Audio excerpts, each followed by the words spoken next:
Thank you. Welcome to those in the Del Mar Center Hall, those on Zoom, and later on YouTube.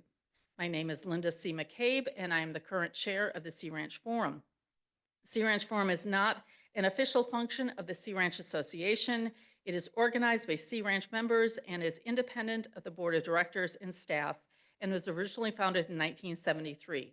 This particular meeting is a joint effort between the Forum and the Sea Ranch Vision Committee, and I want to thank Cynthia Bogalub and Christine Kraling for their help. And today's topic is inspired by this being the 60th anniversary year of the founding of the Sea Ranch. And it is 60 years retrospective of the Mendonoma Community, a celebration including the founding and evolution of key institutions in our community. We will be hearing We will be hearing from 9 different spokespeople from these key institutions of our community. Each one will be giving a 10-minute presentation, and we will be going in a mostly chronological order. So please hold any questions you have until the end. Many of them also have displays at the back of the room in case you would like to learn more about them and how you can help support these vital organizations. Thank you. So we're going to start with Kevin Evans, president of the Gualala Community Center. Oh, thank you.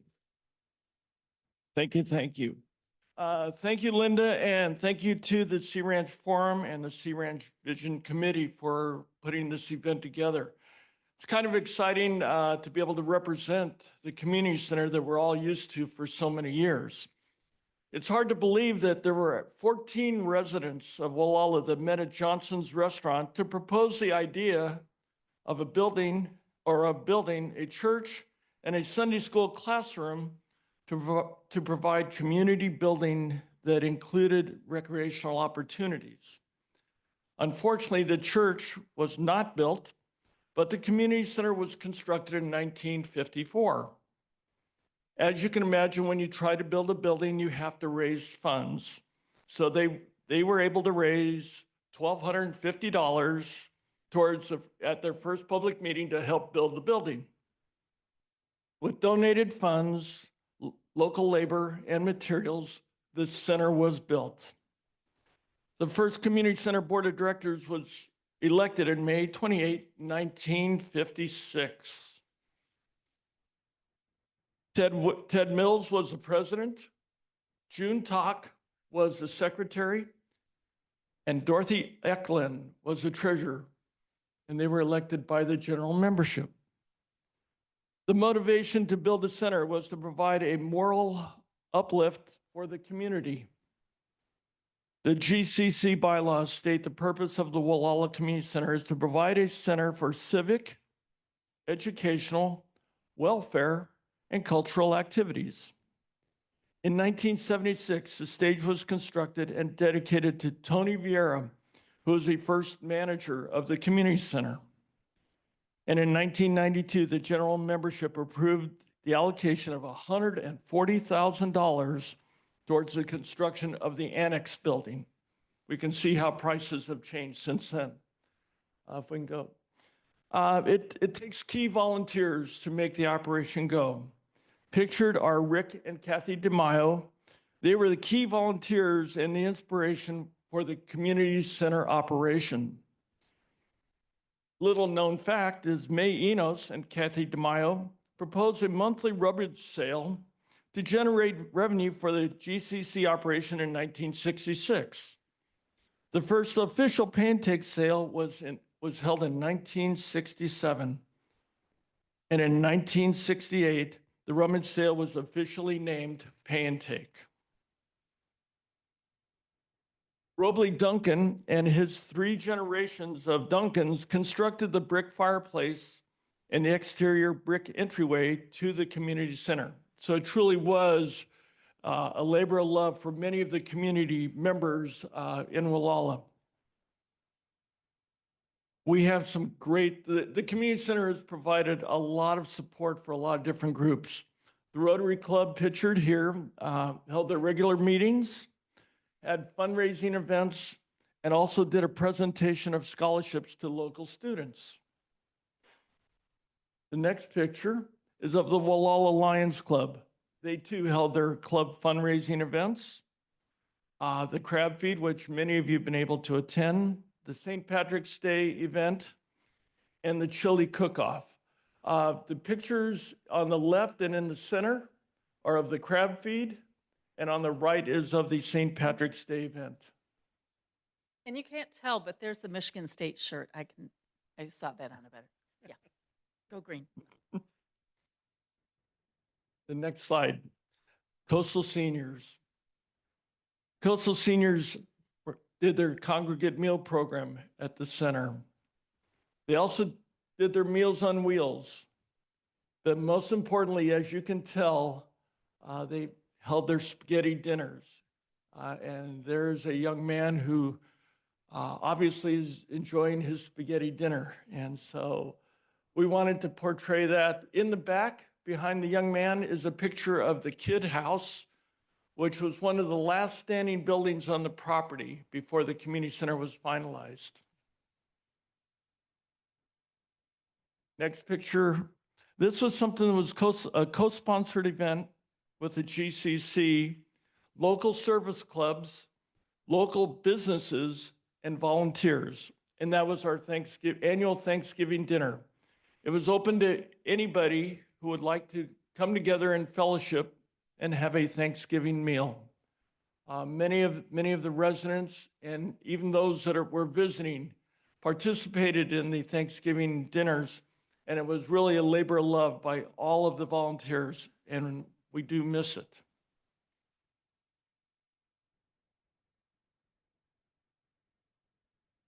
Public and private events.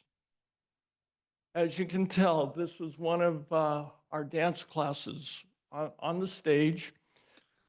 In addition to the public rentals, we also had visual and performing arts shows, classes, a meeting space for our local clubs, town hall for public meetings.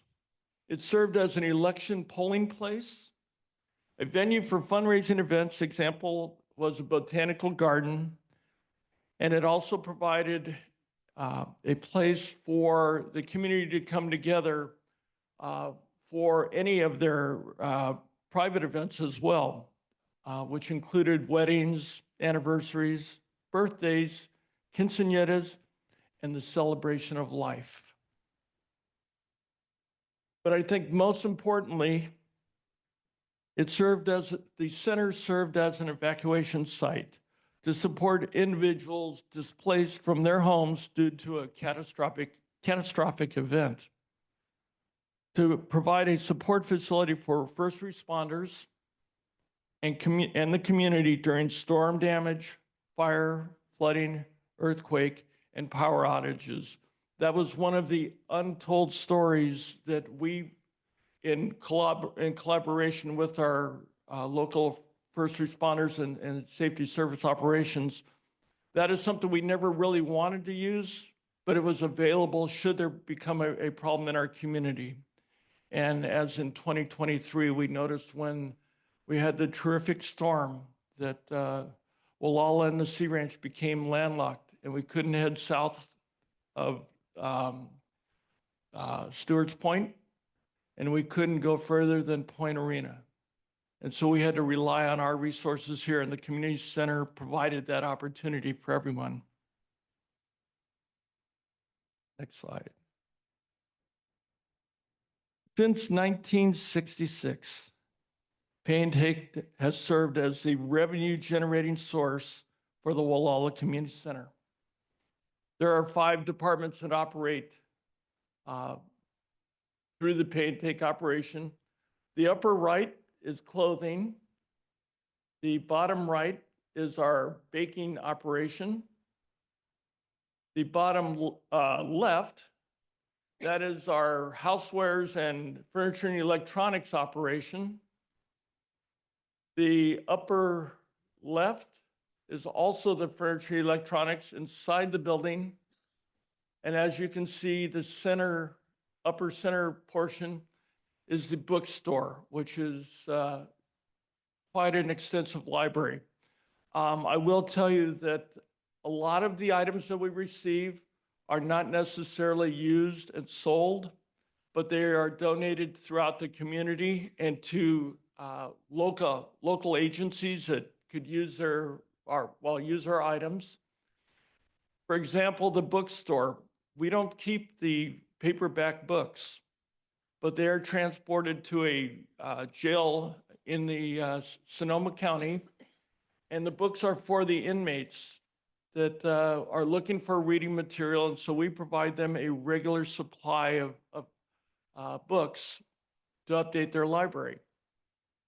I will also point out too, real quickly, that all of these items, should anybody in our community have a catastrophic event where they're displaced from their home, we will provide clothing, housewares, and furniture to help support their home or the rebuilding of their home at no charge.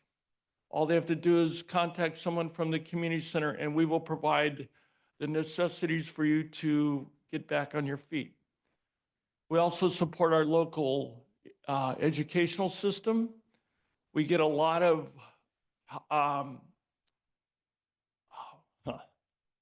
we get a lot of art supplies and school supplies that we have on hand.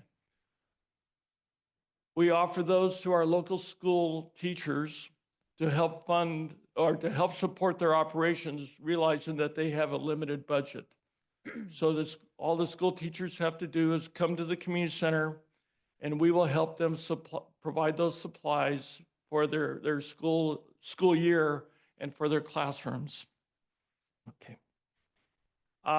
Joe Roos in 2004 article on the 50th anniversary of the GCC, she described it best that Pay and Take has provided help for the poor, bargains for everyone, and a fun way to spend that Sunday, the first Saturday of the month. As you know, February 13th, 2023, the building was destroyed by an arson fire. Since that time, 3 different GCC board of directors have worked tirelessly to try and rebuild the community center. With public support, the community center will be rebuilt and will once again provide new memories for generations to come. And lastly, we couldn't do it without our volunteers.